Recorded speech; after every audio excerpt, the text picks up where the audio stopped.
Woi, kalau kelapa itu mah nyawa saya tuh, Bu. Wih, Iya, napas saya tuh kalau kelapa nggak ada, saya nggak hidup mas saya. Di Bali, terutama di Sembiran itu, tidak akan mungkin kita terlepas dari tanpa menggunakan yang namanya kelapa ini. Tanaman kelapa ini memberi peran ekonomi yang tinggi, iya.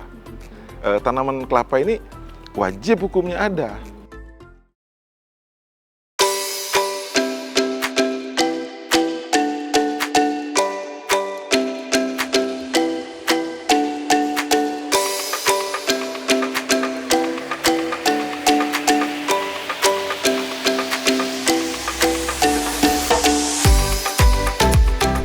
halo Sobat Kebun, selamat datang di Perkebunan Punya Cerita. Kali ini saya sedang berada di Pulau Dewata, Bali, daerah di mana komoditas perkebunan kelapa menjadi sangat penting bagi kehidupan sehari-hari masyarakat di Bali. Nah, di episode kali ini saya akan mengajak sahabat kebun semuanya untuk melihat lebih dalam cerita apa di balik pohon kehidupan yang satu ini. Bersama saya Anita Mai, ikuti perjalanan saya kali ini.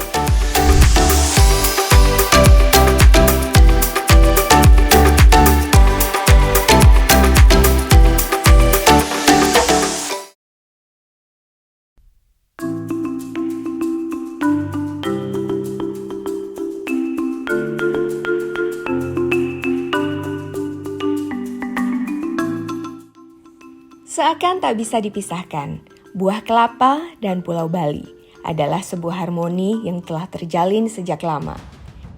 Di sini, kelapa sudah menjadi bagian yang tak terpisahkan dari kehidupan masyarakat. Mulai dari ritual keagamaan hingga kuliner tradisional. Komoditas perkebunan satu ini selalu memiliki peran penting dan tak tergantikan. Di episode kali ini, Perkebunan Punya Cerita mengajak sahabat kebun untuk menjelajahi Kabupaten Buleleng di Provinsi Bali. Sebuah daerah yang dikenal sebagai penghasil utama kelapa, sebagai komoditas unggulan hasil perkebunan. Perjalanan saya di sini dimulai dengan menjumpai Pak Wayan, tokoh adat sekaligus sesepuh di Desa Sembiran, Kecamatan Tejakula, Kabupaten Buleleng, Bali, untuk menggali cerita seperti apa mulanya hubungan masyarakat Bali dengan kelapa. Selamat sore, Pak. Selamat sore, selamat datang. Terima kasih, saya Anita. Ya, saya Wayan Soekardi. Panggilannya Pak Jero ya? Ya, boleh. Nah, Ini kan kita dikelilingi oleh begitu banyak kebun kelapa ya, Pak ya? Iya. Ini ada di samping, dikelilingi lah pura ini dan juga desa adat setempat di sini. Seberapa penting pohon kelapa atau buah kelapa itu sendiri untuk kalau kita lihat dari segi keagamaannya, karena kalau dari upacara keagamaan agama Hindu terutama banyak sekali menggunakan daun kelapa atau buah kelapanya sendiri, Pak. ya. Begini memang ya kelapa itu kalau bahasa Balinya nyuh namanya ya. Nyuh. Kenapa sih kelapa umumnya itu dia lebih bagus, lebih subur di pesisir pantai? Iya. Yang kami percaya di Hindu begitu. Itu mitologinya diceritakan dahulu bahwa Dewa Brahma, pencipta alam semesta ini, dia itu berkepala 5. Terus kemudian dipanah oleh Dewa Siwa, satu kepalanya, terus jatuhlah ya di bumi. Akhirnya makanya itu dia diambil, ditanamlah di pinggir Pantai. Itu kenapa kami yakini bahwa kelapa itu khususnya itu dia banyak tumbuhnya itu dia di daerah-daerah Pesisir pantai. pesisir pantai. Dari seluruh kelapa ini pohonnya itu semua bermanfaat untuk kita. Iya. Batangnya begitu. Ya semakin tua itu dipakai untuk struktur bangunan dia sangat kuat. Terus kemudian daun itu janur itu semuanya bermanfaat buat kita untuk ritual keagamaan. Oke. Sebanyak itu manfaatnya ya, Pak ya? Sebanyak. Oke, Pak, saya penasaran juga nih, Pak ya. Ini kan perkebunan kelapanya luas banget kan ya, Pak ya. Dan ini kan juga di atas tanah adat begitu ya.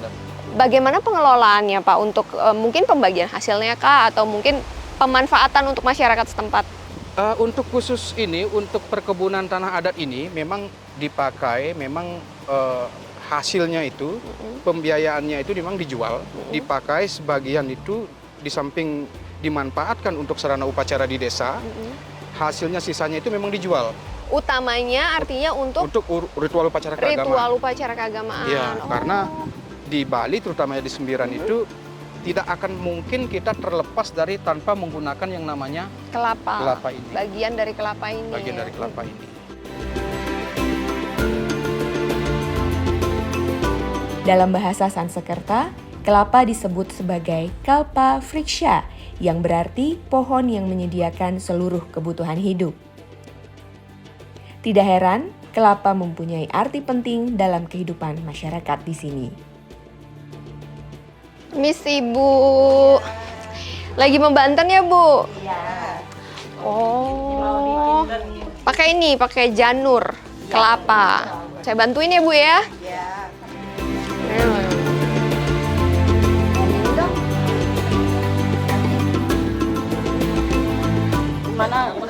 Nah gini, oh ada cungcungnya, begini. Jadi kurang lebih penampakannya seperti ini kalau udah jadi guys. Jatuh. Nah begini, cantik ya.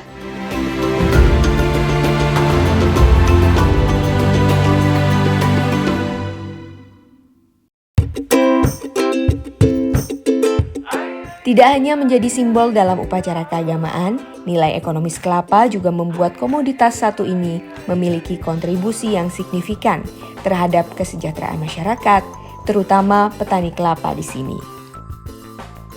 Pak Dwi, seberapa penting komoditas kelapa ini buat Pak Dwi?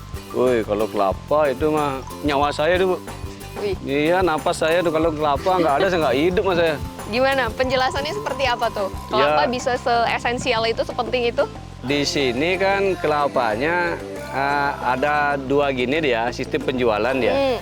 Yang pertama, nerima di bawah. Artinya?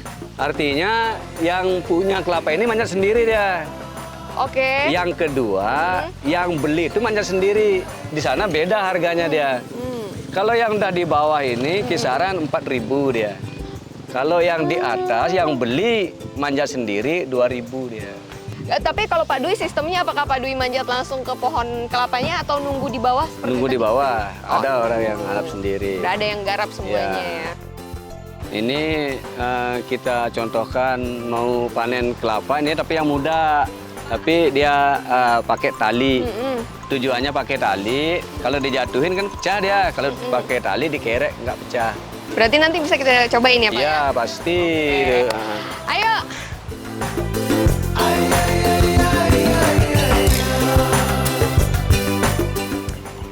Wow, Silakan. terima kasih. Nah, ini adalah salah satu pemanfaatan buah kelapa. Kalau yang muda bisa dinikmati langsung airnya, berkhasiat juga. Dan dagingnya juga bisa dimakan. Ini masih fresh nih. Fresh from the tree.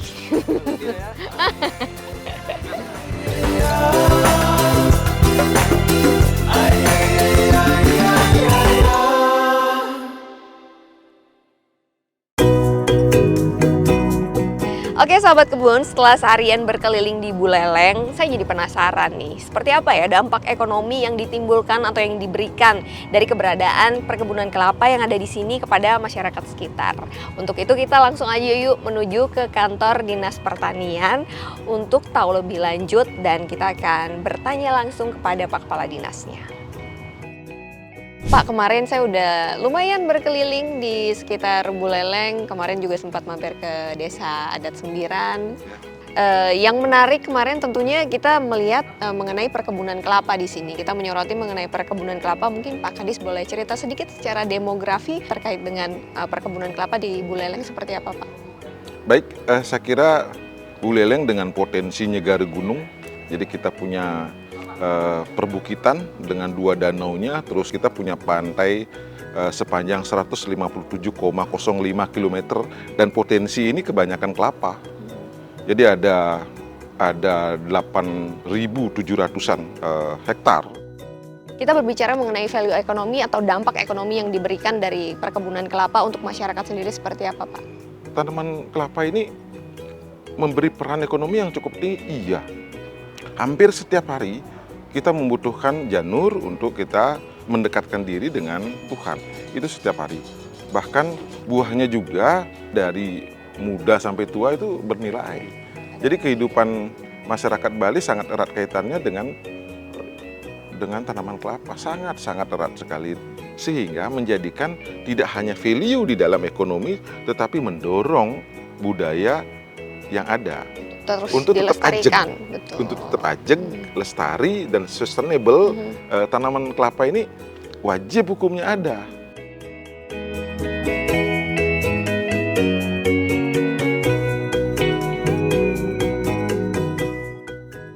Peran pohon dan buah kelapa begitu penting bagi masyarakat di Bali. Karena selain dapat menggerakkan perekonomian rakyat, juga dapat mendekatkan umat pada Sang Pencipta.